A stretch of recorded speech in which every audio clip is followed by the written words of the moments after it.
Hi, Chris Belfry here, and I'm just reading a book right now, and it got me thinking.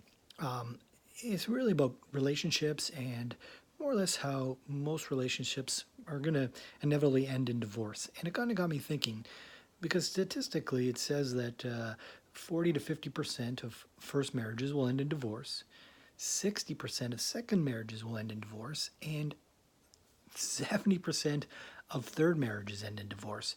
And it kind of got me thinking, like, because in the author was kind of trying to explain that it's inevitable, it's part of the likelihood of two people being together for their whole life is nearly impossible or difficult, and to more or less accept it.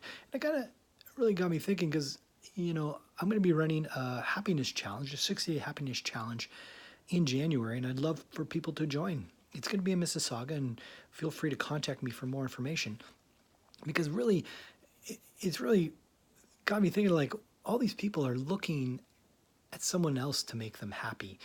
It's the new spouse, a brown haired person, not the blonde. It's going to be a brunette. It's going to be, oh, brunette didn't work. I got to try a redhead. I got to try maybe a different ethnic group, to make me happy because people feel like, oh, that's what I'm missing.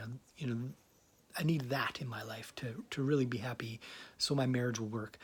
And really happiness starts with inside. And instead of looking at like marriage is inevitably going to fail, why don't we look at like what do I got to do within myself to make my marriage work, my career work, my life work? Why can't I be happy doing the things I love or doing what I'm doing?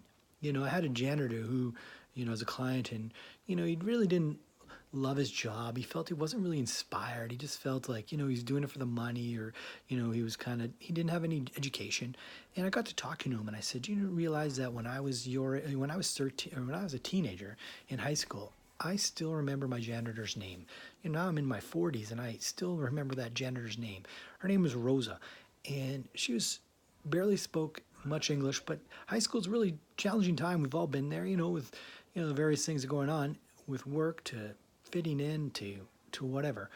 And that janitor made me smile every day. She'd come by and say, just, hi, how are you? And it was just like, wow.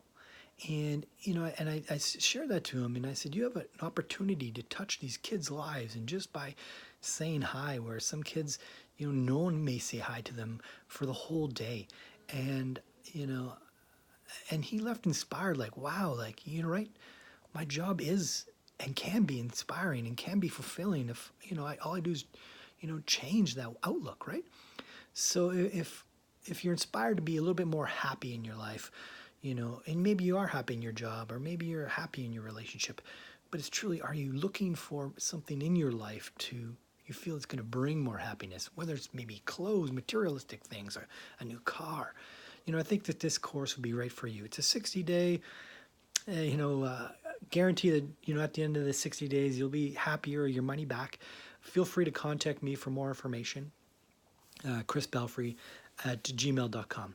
Take care. Have a wonderful day.